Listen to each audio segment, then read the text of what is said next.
What is up, Riftbounders? Welcome back to the channel. Today, we're putting on our best suits and getting down to business, literally. If you like controlling the board, manipulating the economy, and winning through sheer corporate dominance, then you are going to love this deck. We are covering Renata Glasc, Chem-Baroness. She's calculating, she's wealthy, and she believes that everyone has a price. And this deck proves her right. This is a gold generating engine that floods the board with resources, buys your victory points, and occasionally, just for fun, steals your opponent's best unit to do your dirty work for you. It is incredibly fun because you always feel like you have money in the bank to react to whatever your opponent throws at you. So grab your ledgers and let's get into the boardroom. First up, let's talk about the boss herself, Renata Glasc, Chem-Baroness. Her core ability is all about cash flow. Whenever you or an ally holds a location, you can exhaust Renata to play a gold gear token exhausted. For those new to the game, gold tokens are the same thing as seals that you can crack later for runes or effects. However, the difference is once you use the gold, you lose it. But here is the kicker and why she is so scary. While your score is within 3 points of the victory score, your gold adds an additional 1 rune to your pool. That means right when the game is the closest, your economy suddenly doubles in efficiency. Now for our legends. We are doing something very specific here. We are actually going to be running 2 versions of Renata in our deck. Why? Because flexibility is king. The first legend we have is Renata Glasc, Industrialist. Her text is simple. Your tokens enter ready. This is your aggressive early game engine. Usually, gold enters exhausted, meaning you have to wait a turn to use it, but with Industrialist, the money is liquid immediately. It makes the deck lightning fast. Second, we have Renata Glasc, Mastermind. This is your closer. She has 2 activated abilities.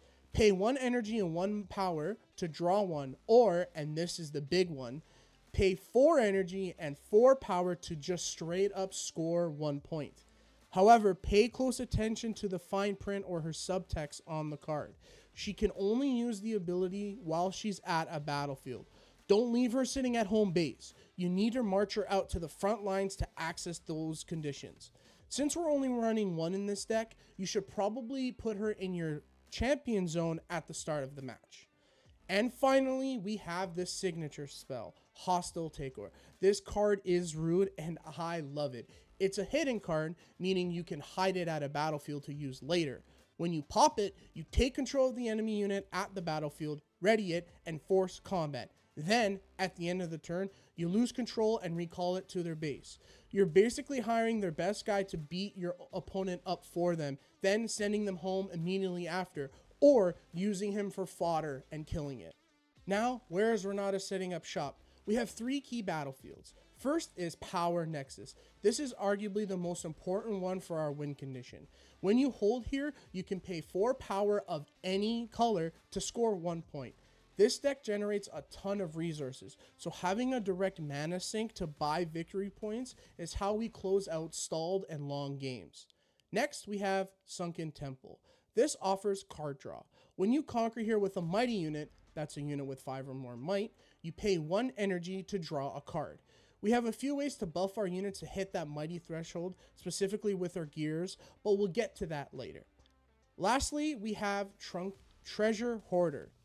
Appropriately named, when you conquer here, pay 1 rune to create a gold gear token exhausted. It's simple, efficient, and feeds the Renata engine. Since Riftbound is a best of 3, choosing the order of your battlefields is crucial to closing out games and cashing in big with your gold. To start, no matter what, I would play Sunken Temple first. It's a good neutral battlefield that does not give much advantage to your opponent, should he choose to conquer and hold. Since you're playing World Atlas, an equipment card we'll get to later, you will most likely have a mighty unit to benefit from this battlefield. If you secure the match or lose, whichever one it is, you want to play Treasure Hoarder next. Generating gold once you conquer can really boost your economy to utilize Renata Mastermind to get the card draw or to score that single point to win the game.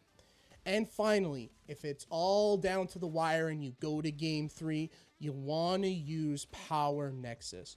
Once you combine Mastermind Renata with Power Nexus, you can pretty much secure 2 points a turn, given that you have the resources to do so.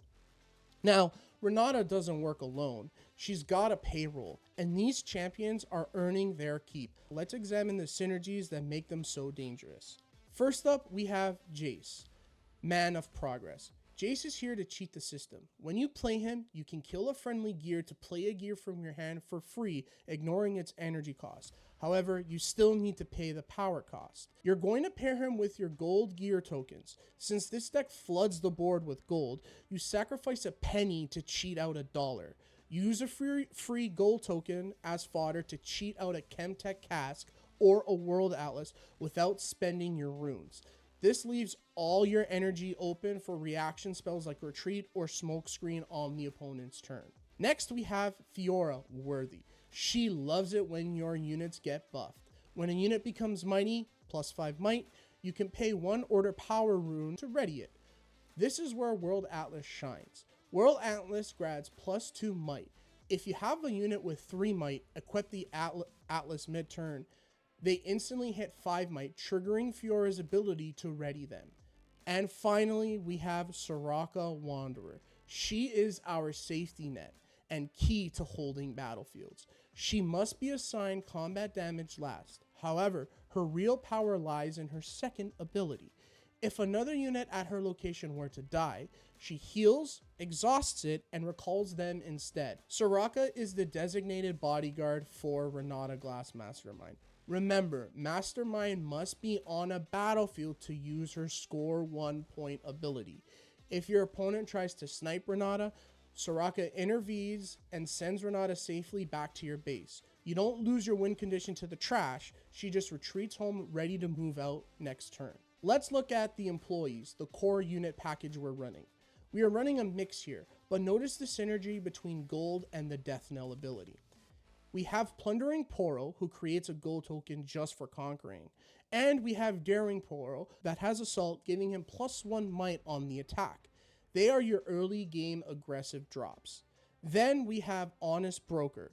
His Death Knell ability, which triggers when he dies, plays a gold token. Similarly, the Watchful Sentry has Death Knell as well that lets you draw 1 card. Here's a spicy tip for you. Don't be afraid to kill your own units. This deck runs a spell called Blood Money, which we will get to in a second. If you use Blood Money to kill your own Honest Broker, you trigger his Death Knell ability for 1 gold, plus Blood Money gives you an additional 2 gold for killing a friendly unit. You effectively trade a weak unit for a massive economic ramp. Don't be sentimental, be profitable. Now we'll move on to our seals and gears. For beginners, gears are essentially items or equipment you can attach to units or have on the board to provide ongoing buffs. This deck runs World Atlas. It costs 1 mind power to equip it to a unit. It gives a unit +2 might, and crucially, when that unit holds at a location, you get 2 gold gear tokens. Remember Fiora? If you equip this to a 3 might unit, they become 5 might, mighty, triggering Fiora to ready them immediately. This is a nice sweet little combo. We also have Chemtech cask. This sits on the board and lets you exhaust it to make a gold whenever you play a spell during your opponent's turn. And that's key. It has to be during your opponent's turn. It punishes them for making you react. Now for the removal and control suite, the spells. We already mentioned Blood Money. It's an action that kills a unit with 2 might or less. If it's an enemy, you get 1 gold. If it's a friendly unit, you get 2 gold. It's a versatile removal that ramps up your economy. Next, we have Retreat, a reaction that returns a friendly unit to hand, but the owner must channel 1 rune. Use Retreat to abuse on-play effects. For example, play Jayce, kill a gold to cheat out a gear, attack with Jayce, then if he's about to die in the showdown, use Retreat to bounce him back to hand. Next turn, play him again, trigger his effect again. You can also use this to save Renata Mastermind if the opponent tries to snipe her and you don't see your Soraka. We also run Smokescreen, a reaction that gives -4 might to any unit. This can completely neutralize a big attacker or bring the unit into range for Blood Money. And finally, Wages of Pain. You can hide this card. It deals 3 damage to a unit and, you guessed it, gives you more gold. Alright, let's talk sideboard. In Riftbound, your sideboard is a tight set of 8 cards outside your main deck that you can swap in between games to counter specific strategies and decks. For this deck, our sideboard allows us to pivot between being aggressive and playing the long game and abusing Mastermind. First up is Aspiring Engineer. Why sideboard it? This is your recrusion piece. You swap it in against decks that run heavy gear destruction. If your opponent keeps blowing up your World Atlas or Chem-Tech Cask, the Engineer brings them right back from the trash to your hand. I would cut Plundering Poro. If the opponent is destroying your gears, you likely aren't conquering locations fast enough to trigger the Poro. So swap him for the Engineer who guarantees value on play. Next up is Pickpocket. This is your Mirror Breaker. He kills a gear with an energy cost of 1 or less. This is devastating against other gold-heavy decks because you can snipe their gold tokens, or against aggro decks that use cheap equipment to attach them to low might units. Trim the Watchful Sentry here. The Sentry is a passive card, but the Pickpocket is a proactive removal that swings the board in your favor. Then we have Pit Crew. This unit readies whenever you play a gear. You bring this in against ultra aggressive and aggro decks where you need a unit that can work double time. Attack and then retreat to base for another strong push. This is my favorite interaction with this card in the sideboard. Because gold tokens count as gears, they trigger Pit Crew. You can attack with Pit Crew, deal your damage, and then if you win the exchange at Treasure Hoarder, pay the 1 rune, play a gear token, and Pit Crew readies immediately, allowing you to move him back off the point ready for another exchange. It basically gives him vigilance as long as you have money in the bank. Again, I would cut Watchful Sentry here. If you're up against aggro heavy or rush decks, you will not want to lose units in the fray. Although Sentry gives you a card draw when it dies because of Death Knell, when going up against aggro/rush decks, you want to do your best to maintain a board presence over card draw. Remember, Renata is all about that gold, gold, gold. I love gold! Finally, we have Consult the Past. This is a reaction spell that lets you draw 2 cards. You bring this in against slow control decks where the game goes long and you run out of cards. You don't need speed, you need fuel. Again, cut Daring Poro. Against a control deck, a small aggressive unit usually just dies for free anyways.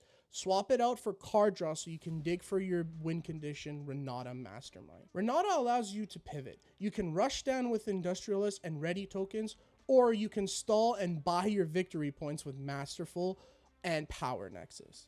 Remember, Renata's passive. While your score is within 3 points of the victory score, your gold adds 1 additional rune to your pool. Do not forget this. Since the game goes to 8 points, if you're at 5, your gold is suddenly worth double. You might have a lethal score generation in hand and not even realize it. Count your gold, check the score, and cash out for the big win. This deck is complex, rich, and rewarding. If you feel like being the smartest person in the room, give Renata a try. That's it for this week's Deck Tech. If you enjoyed this breakdown, make sure to smash that like button. Leave a comment on what champion you want to see in our next video, and subscribe so you don't miss out on more Riftbound content. I'm Squeegee. This has been the Deck Tech. Stay wealthy, friends.